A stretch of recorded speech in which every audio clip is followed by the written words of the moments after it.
Bing. Hey, puppy dogs. Yeah? What's going on? What's this? There's a TV studio set up right over your top of your beds, huh? Hi, welcome to the podcast. I'm Rich Mellon. And I'm Sandi Mellon. And Scuttlebutt is part of our Trapping Inc. media family. Okay. Empire. Empire. Okay, Empire. Come on, we're crushing it. We are crushing it, actually. The Scuttlebutt podcast has been turning some impressive numbers recently. Yeah, well, we cracked the top 40 of podcasts in Canada. Yes. Which, I know, for you folks in the States, we're 10% of you, but that's still 100% for us. That's right. And we are this close to cracking the top 100 in the United States in outdoor, in nature, right? Nature, yeah. Wilderness, right? We're not gigantic yet by any means. We're not like... No, but we're building, and we want to thank you for tuning in and helping us do that. That's awesome.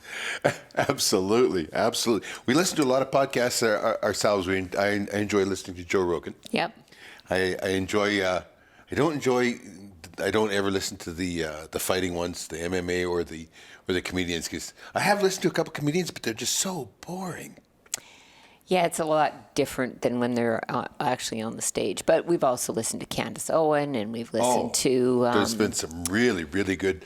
the political people, I mean, left or right, it's always fun to be exposed to new ideas. And that I've enjoyed Joe Rogan's very much.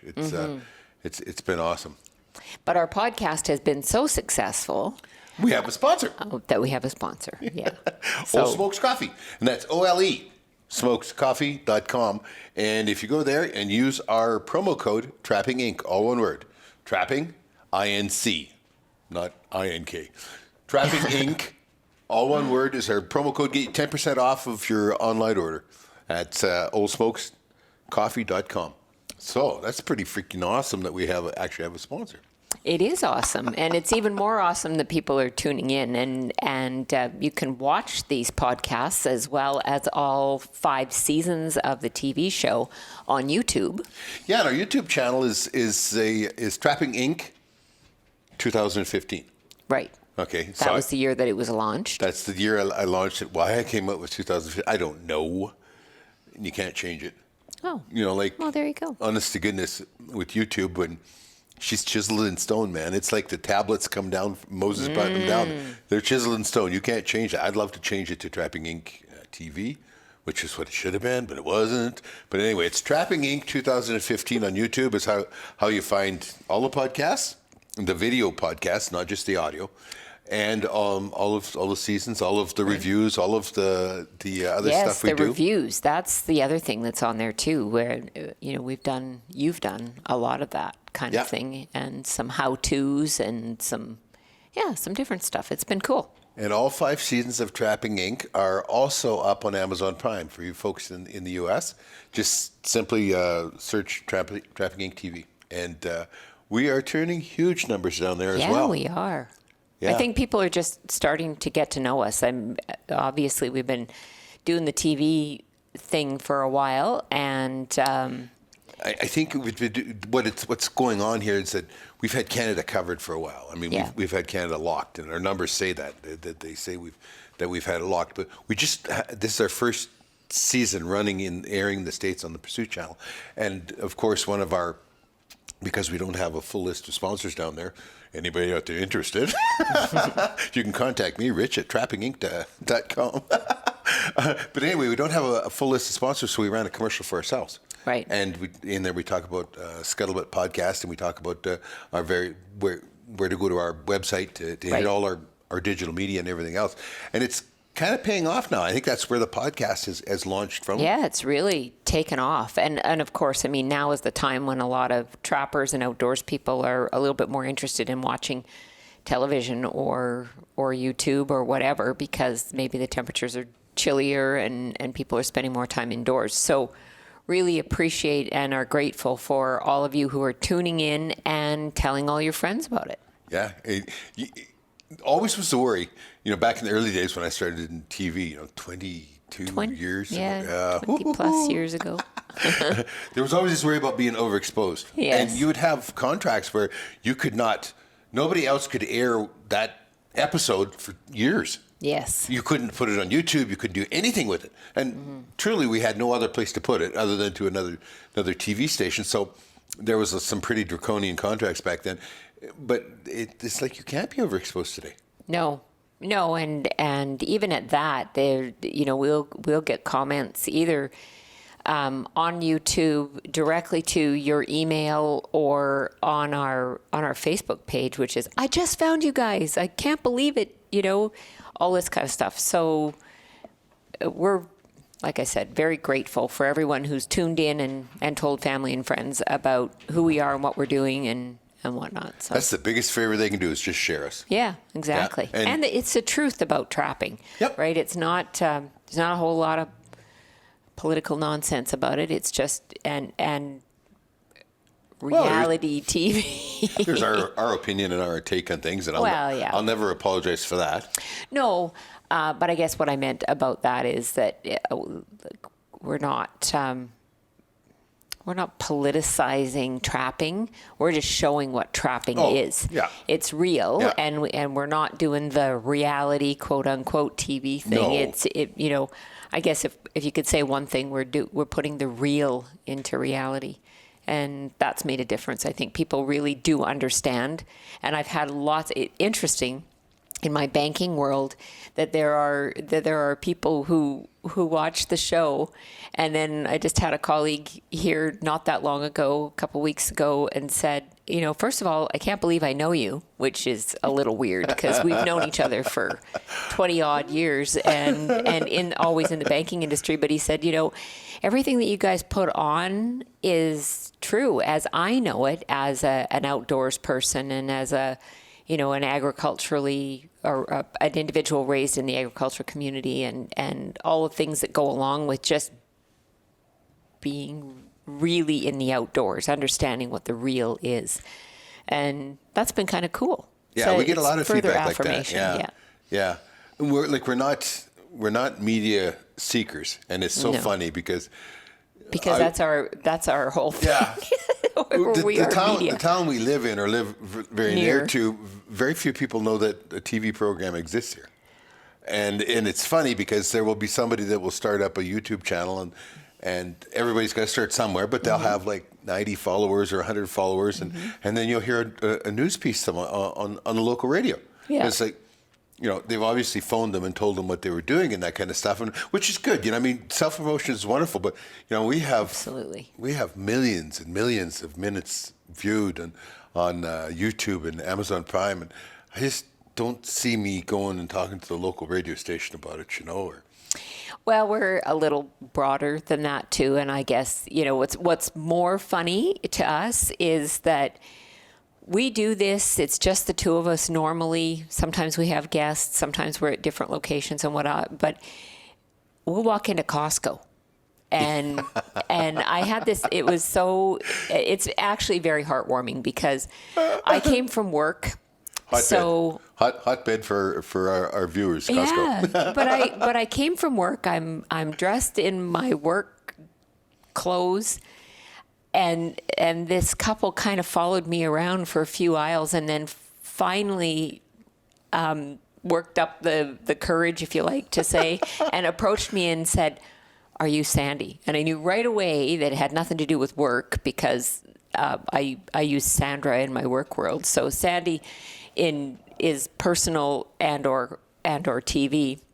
And then we had a lovely conversation in the frozen food aisle at Costco, and it was great. But they're not really sure if it's you because how could you be in Costco? That's I get that all the time too. The people walk up and say, "Look, I'm not stalking you, but..." So right away I know that it's got something to do with TV, and they say the same thing. "I can't believe you're here." Everybody's got to live somewhere. And I got to buy groceries, so here's a good spot.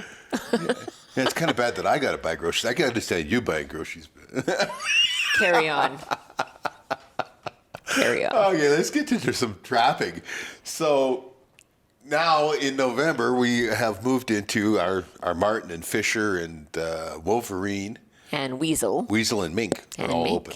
Absolutely. I haven't set anything on Wolverine because my Wolverine sets also catch a lot of lynx, and lynx doesn't open until the 1st of December. So Correct. I want to be careful there. But before we get into that, we had one more muskrat story for the year. Oh, and it's a good one, too, because we weren't actually out paddling anywhere. We weren't setting traps in ponds. We were taking the dogs for a walk. And we live on a piece of land, 160 acres of property, and we have trails cut through there and whatnot. And the dogs love to run. It's a fabulous way for them to get exercise, and then they encourage us to get up off the couch and they drag exercise, us along. and they won't let it go. No. Like, will not let it go. Even if we just in the cold weather do a loop around the garage and back, they're happy with that. But we have to get outside. Yeah. So anyway, there was snow on the ground. Yep. And we were walking just south of the house here. Down the gun range. And I saw something. You immediately recognized it as a muskrat. I was wondering what was kind of bouncing around out there, but Eli saw it right away. Yeah. He went running down, and he's an 86-pound Weimaraner. He's the big gray guy. And he's the big galoot. Where is he? He's right here. Oh, he's right here. He's right here. He's sleeping right here. He goes down and he sticks his face down at it. And what's the muskrat do? Latches Bites onto him. his lip. So he stands up. Here's his muskrat hanging off his face. And he's like, he turns in a quick circle. And I was trying to get a hold of him because that's the worst thing. Because, I mean, that muskrat could have just peeled his lip half off him when he left, right? But, And it was bad enough as it was. oh, yeah. There was blood flying everywhere. And I seen the muskrat and blood leave at the same time. So I was like, oh, gosh, he got it good. So it lands there. And then both of them, Gunner, the GSP, gets in there. They both got their faces down there. They don't know what on earth is going on, Well, right? they're trying to figure out what on earth is out there. Here's this 1.5, 2-pound muskrat. If and he's that much. Come on. God, Well, take his all on. He's jumping at them and chasing them, and they're both backing up now. And it was funny, except for all the blood that had to be mopped up later. Well, so I rush in there because that ain't my first rodeo goat roping or muskrat incident, and I rush in there to get the dogs away before another one gets bit, and we have to sign over another mortgage to a vet, and I ended up kicking the muskrat through the goalposts of life, and now he's adorning a board out in the shop. Well, that's how that happens. He was a long way from water. Nature is so cruel. I mean, if you want to judge nature by our moralities, right? And what is cruel and what is kind and whatever, it's freezing up, and that's when they get booted out. Yeah. And so then they're traveling across country on top of the snow. This is when they just become food for everything, right? Well, that's true. In fact, it'll be coming up 2 years ago that we ran into a muskrat while we were processing wood at some of our friends. And once again, a long ways away from water. So this little bugger is just out just traipsing along, right? Yeah. But that's nature. That's just nature. Nature says there's too many here. Away you go. And you make it or you don't make it. Nature doesn't care. No. That's because there's enough here that they're going to make it, and that's all that matters. And that's all that matters. So, that was after Muskrat.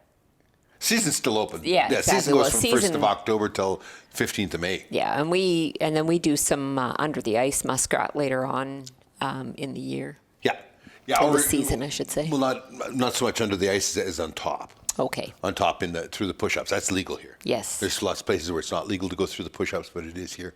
Yeah. We had a slow start though to our Marten and Fisher, and that's because I got a moose draw. Yeah. Which I had 8 priority points here in Alberta. It goes by priority points, and I probably could have pulled that tag earlier than I did, but we were launching the TV show during the time that I could have probably pulled a tag before. Yeah. And honestly, probably could have pulled a tag and shot a moose just behind the house because we have them. Actually, you need more priority points than that. Right here on our own land, and we grow how many moose? Yeah. Right now, I had to go pull all the snares off of the coyote bait because the moose are in that meadow. Oh. They're sleeping there. They laid on and knocked over some of the snares. No, good fun. God, I don't want to catch a moose. I have breakaways on it, but I don't want to catch a moose. No, anyway. we don't. Anyway, I got a really nice about a 2-year-old moose, and we've got moose steaks and moose roasts in the freezer, and we have been enjoying it. Oh my goodness. Greatly. It's been a day since we had a moose tag. And that's one of the things about today's world. When we were young, I mean, we're still young. Younger. That's a better word. Okay, younger. Younger.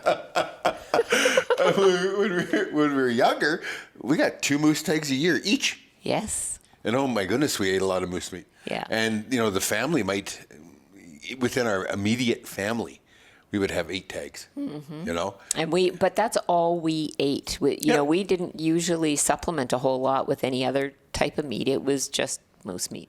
And then it started going on to draws. And draws wasn't bad because you'd get a moose every second year. And then it started stretching out. Well, then you can kind of, get a moose one year, I get a moose another year and whatnot. But now, the area where we did hunt, which was east central Alberta, 4 priority points are required there. And more here, right where we live now. Would have been able to draw it this year probably, still with 8. But I have a bunch built up as well. But anyway, during that time, we had a bunch of other stuff happen, and when there was just times when we weren't going to be able to, if we drew the tag, we weren't going to be able to hunt it. Yeah. And so I didn't want to waste all that. You take all that time building those points. So we haven't had moose meat in a while. I was out during a check here recently, and I made some cold moose roast. Oh. With onions and mustard. And he posted it on Facebook while he was out, and I don't have it at home to make a sandwich with. Somehow doesn't seem quite right. There are certain rewards for going out and braving the cold. Well, you want to be real careful. Because there's certain rewards for coming home and having moose roast. Oh, you're a mean girl. You banker ladies. I just tell it like it is, my friends. I just tell it like it is. But yeah, so we did have a slow start. Yeah, but then we got out and we started setting traps, and it was a little chillier. Well, it was crazy because it was cold and then it warmed up. Yeah. And so then we were headed out there, and we were like literally the front wheels on dry pavement, and the back wheels in a blizzard, and it was a major storm front come through. Yeah. We didn't get as much as we were on the northern edge of the storm, but there were places south that got 12 to 18 inches of snow. It seems like every place south of us has been getting real big dumps of snow for this winter season. Then it got cold. And then it got cold. It got so cold, and so we're out there, and it's it is hitting 30 below Celsius, which is like 20 below 0 Fahrenheit or something. Did you look that up? Because the Google machine is sitting over there. And I didn't. My string doesn't go that far. I know that 40 is 40. When you're going to the minuses, 40 is 40, and about minus 20 or minus 18 Celsius is 0 Fahrenheit. Yeah. In between, it's guessing. Who cares? The first weekend, we are still running the Argo because there isn't enough snow for the snowmobile, and it was chilly. It was too well. Well, what happened? I mean, once again, you take a week to go moose hunting, and it throws everything off. You've got the schedule. When that machine comes from the factory, it has I think it's a 10W30 oil in it, and it's not a synthetic or anything else. So after the 20-hour break-in, I changed that oil out. And when but it didn't get done this time because we had other things going on. That's right. And I changed it out to a full synthetic. I go with a 0 to 30 full synthetic. So we're out there, and it's minus 30, and I go out in the morning to start the Argo because it's got to be started. The heater's got to be going for somebody. And I turned the key, and it goes clunk. And I go, what?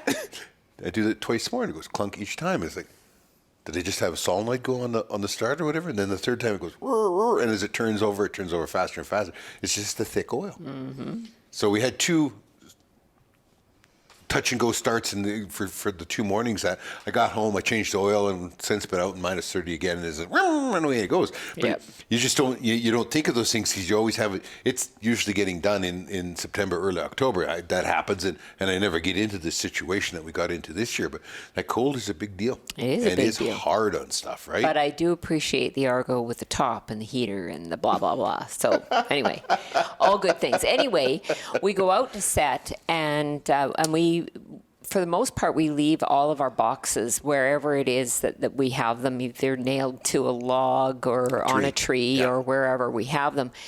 And this year, I guess because it had been so wet, those boxes got chewed. Some of them did, In some cases, this was all that was left that was nailed to the tree. The box itself was gone. There was a playing card size piece of plywood that was on the tree, and so it took longer to set traps. So that first weekend we set 56 or 57. Yeah, and it's funny how nature balances out because we had very few that were knocked down by a bear. That's correct. Yeah. And usually, bears are dicks. Oh, we can't say that. I can't say that on TV. I can say it here. Oh, okay. Anyway, bears are jerks. And we ended up, not having very many that were knocked down by bears whatsoever. But I think it had to do with it being so wet because usually you get through the first season with that box, and I mean, of course, they're pressure treated boxes, and nothing really chews on in the first season. It's the second year that things happen, and then after that, they're good. Yeah. But this year, it was just like, I think it's because it was so wet, it made it much more attractive to them. Yeah. And we always carry boxes with us when we go, and that's one of the other things that's so nice about the Argo is that all under cover, we don't have to drag a trailer behind us or anything like that, and we have enough traps, and we have all of the bait and lure and all of that other stuff that comes along with us. But we almost didn't have enough boxes because of the ones that we had to actually. You couldn't even make a determination about whether or not what was chewed would be. We could still get a trap in there and catch something because there's that much left. Really confusing landscape this year, though, because it hadn't frozen, and the water levels were so unbearably high. Like any place where the water was running, it's still running wide open, like it was like it wasn't even winter. And then there was a couple of beaver dams that are always like a bugaboo because, it's okay to fall through the ice with an Argo, you're a cork, you float, but it's the 20 minutes getting out, or Well, first of all, it's more about letting the oxygen pour back in because we go through that ice. It doesn't matter that I know that the Argo floats like a cork. I suck in so much oxygen that he gets lightheaded. Well, you've got this top on, and when it's all zipped up, this convertible top, she can suck the walls in on that. So let's just say he likes to navigate those beaver dams on his own because, Well, and one that's really bad is down south there. And go down there, and it's drained. Yes. It's absolutely drained. And this is crazy because two years ago, season 4, I did a bunch of beaver trapping there, and I didn't get all the beaver because they were still there last year, but I never trapped them because I'd been hard on them. But something happened right before freeze up. Yeah. Because all the bottom is all exposed net. Nothing grew again. And it's cool though, and we've got some footage coming on season 6 where the what is normally underwater on a house, a beaver house, is completely exposed now, and it is very, very cool. One of the coolest things, and it only makes sense, but you don't think of it this way. You know how a beaver house is made out of mud and sticks, right? Well, the mud ends at the water level. Yeah. So what's below is just sticks. And of course it makes sense, but you never think about it. Sure. How would they put mud in there underwater? They wouldn't, but they put that mud up above. And I've never really paid any attention to it before, but I happen to have lost a safety there. We don't want to lose stuff, right? So I happened to lost a safety there when I was setting beaver dams or beaver traps on it, and so I walked around, and it's just this interlaced mesh of trees, of willows and alders and that kind of stuff down there. It's like, there's no way. So when you're pushing down on those those stands. You're pushing down and it feels springy down there. That's what you're on. You're on this interlacing mat. So you're really close to actually, because the beaver, it's like a pyramid. The beaver house is bigger at the bottom than that. Some of the one, I showed you the one spot where I caught so many out of. I caught half a dozen off this one set. Well, it's just great, huge cavern. Yeah. And it's probably the hole is that big. It's a miracle that I got as many out of it as I did. Yeah. Because I'm not blocking off very much of it, But they have a path in and they have a path out, and I guess it's just, And there's another one there that I caught 2 out of, and I know where I set those, and I found the hole by using my pipe and everything, but I'll be danged if I can figure out, looking at it now, where was I? Yeah. It's strange. It is strange. But it's so neat. So that one drained right out, and another one drained right out also. So I think what happened was, the water just kept up, and it rained so much that it flooded.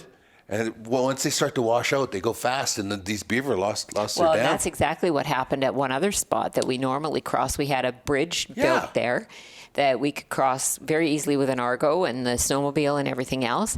And it's below where the dam is built. So the dam is built here, and there's always a running water there, and we catch otter there all the time through the winter time. But we got down there, and the bridge was here. So the dam here, the bridge here, and we get down there, and the bridge is gone, and it's about 25 feet this way. More than, yeah. And just not usable. Half froze into the ice and everything else, and we have logs underneath it, and then these big 3x12s across the top of it. So what do? Well, we ended up hooking onto it with.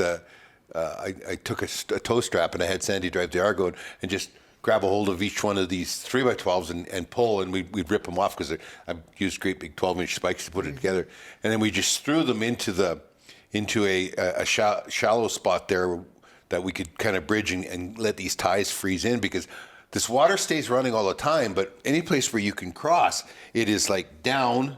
The Argo stands straight up and down on its nose, because you go down and straight down 3-4 feet, and then it's about this wide, and just enough so that the Argo goes down. It can't bridge it in any way and then pop back up. Well, I just threw enough. And the other side is exactly the same way, so you can't.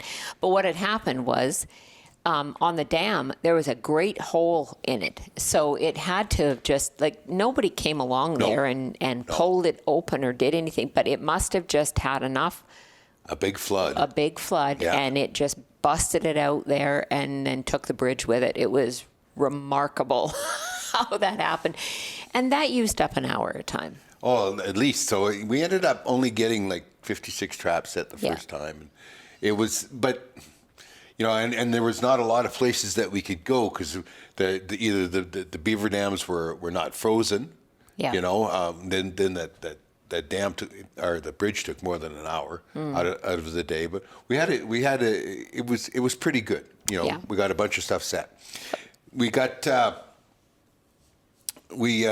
then got out the 4 or 5 days later for our first check. Yes. And amazingly, we set a record. For Marten. For Marten, the most Marten we've ever taken on a check. We got 9. We got 9 and 2 fishers. And it's funny because we only had 56 traps out. Yeah. Usually I have a lot more before the first check happens. But the neat part was there are four traps where we park the truck. There are 4 traps before we get to our cabin. Right. And there was 2 weasels in those 4 traps. Right. And I'm thinking, so it's like last year where it was the year of the weasel. Yeah, we had 52 of them, or 54 we got last year. And go back, then the next one when we leave, trap number 5 has a weasel in it. So now we've got 3 weasels. I was like, oh my God, what a year for weasels could be. That's it. We never catch another weasel. We haven't. Well, not on that check. Not on at all. that check. And we got some really pretty little fishers. Oh my goodness. Yeah. With 2 female fishers. Yes. And that's good because the females are worth the most money. The Marten we got, this was cool. And I'm going to do a a video on this, or I'm working on doing a video on this to put up on YouTube. There is, I guess it's a working thesis that you can tell the age and sex of a marten by its skull and skull alone. And so I began to think that I was addle-minded because I couldn't make this work, right?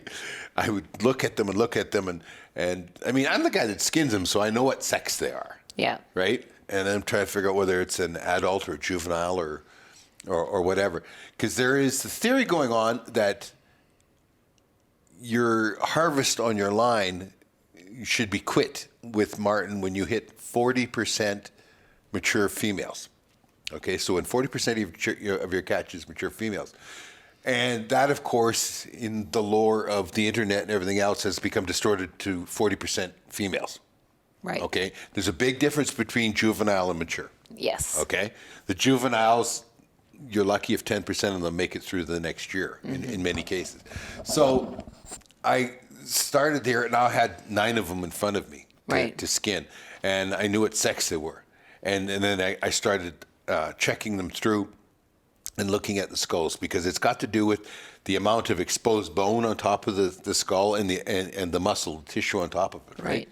And I'm doing, like I say, I'm working on a video to put up on it. And that the first thing that I learned was you can't do this in a vacuum. You can't have just one and decide what it is. No. Anybody that looks at it and says, "Oh, that's a juvenile female or mature male," and that if you're only looking at one. Yeah, I would need to have a lot, and I have to handle a lot more of them when I was looking at the actual skull, just before I'd be comfortable doing that, because there is so many of them. There's lots of times where you think, in particular, like a juvenile male will be larger than any female, right? Right. But a juvenile male and a mature female might be the same size, and yet to look at their skulls, you got to really look. And to be able to know the difference, and knowing the difference, maybe that biases my ability to be able to decide what they are. But it breaks out to the juveniles are easy to determine. Then there's the 2-year-olds, and they've got a little bit more meat on their skull. And then there's the mature, because marten, 4-year-old marten is an old marten. Yeah. So that's what mature is. So turned out we had 5 females and 4 males of that first 9. Yeah. And one of them was a mature male. One was a mature female. Oh, okay. Yeah, and we had one 2-year-old female. Oh, okay. Okay, and then the rest were all juveniles. We had of the females. Of the females, yeah, they were all juveniles. And then we had a couple of mature males and one 2-year-old male. And no, pardon me. We had 2 juvenile males, one 2-year-old male, and one mature male. Excellent. Yeah, so we're getting you had the juveniles. The 9 to skin, and so you could kind of line them all up in a row. But the other thing that we did when we were out there setting up the first traps, and it was cold, is to figure out the new wood stove. So also on season 6 of the TV show is the installation of our new wood stove, because I was so successful in keeping the cabin warm and keeping the home fires burning. You burned it out. That the grate got burned out. So this summer we removed the old stove. It's still very usable, but we are going to have to find a new grate for it. I don't think you can. It's a Valley Comfort, and I think it has Sears Roebuck on the front of it. That's how old it is. Oh. So I don't think you're going to find a new grate for it. But all the same, yeah, its time had come and gone. It's just basically a metal box. So one of the neat things about it is it really heats fast, and that's the first thing that we learned. Yeah, the old one. The old one, you mean? Yeah. Yes. And the new one has fire brick in it, so it doesn't heat as fast, and that was kind of a disappointment for you. We're sitting in front of the fireplace. I like things warm. Being warm really pleases me, and as a added bonus, it pleases him too. Because if I'm not cold, it's easier to live with me. So one of this particular brand we got was it's a Blaze King Princess or something. Yeah. It's very efficient, and it reburns the once it gets up to a certain temperature, it reburns the smoke. It has some catalytic converter in there, and that costs $300. A ceramic catalytic converter. And anyway. We learned how, and it is very efficient. We don't burn as much wood in it. That's a disappointment. Because I like cutting wood. Well, we've learned to like cutting wood since we haven't had to split it by hand.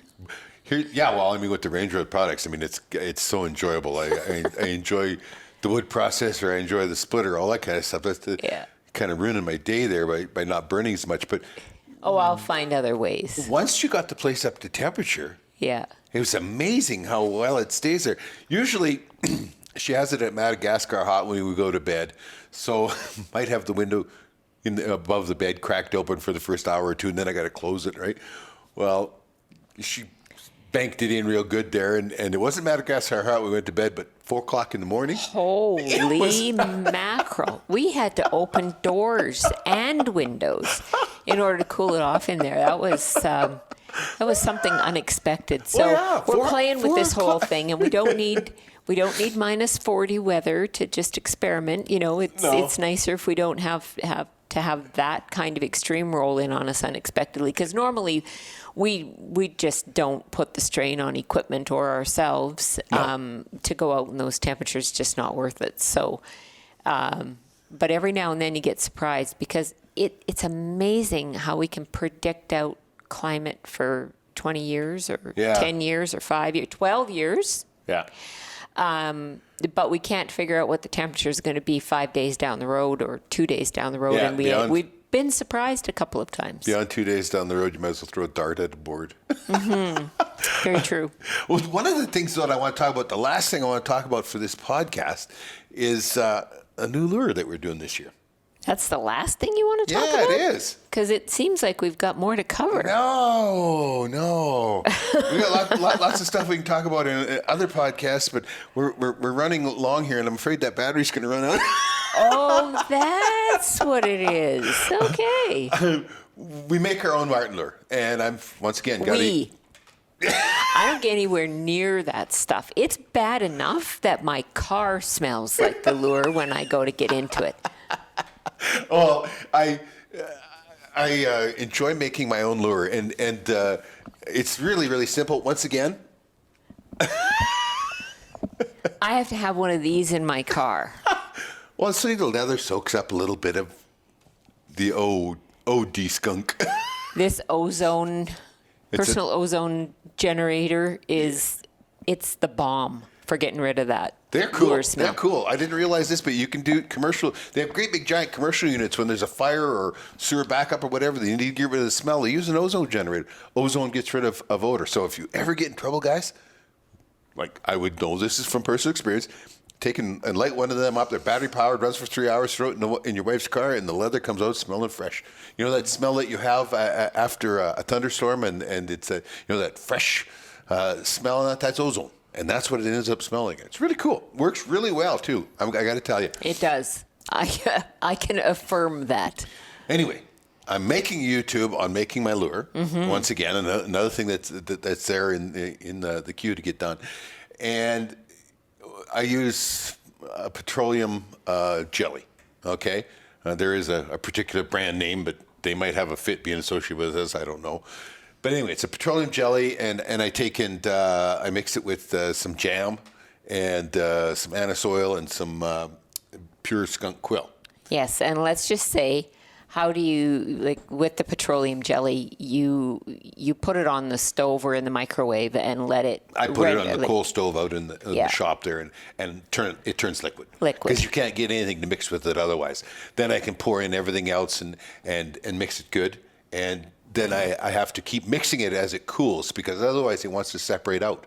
It's really funny. Everything wants to separate out, and that's not what I want. I want it all mixed together. So you actually spend more time sitting there shaking the jar to make sure it stays mixed up. We get the pure quill from our buddy Ryan Demchinsky. Ryan, I'm out, buddy.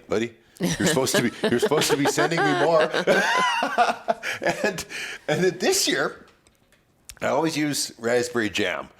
We're not big jam eaters here. There's always half a jar that's gone bad in the fridge or whatever, so that goes out and gets turned into lure.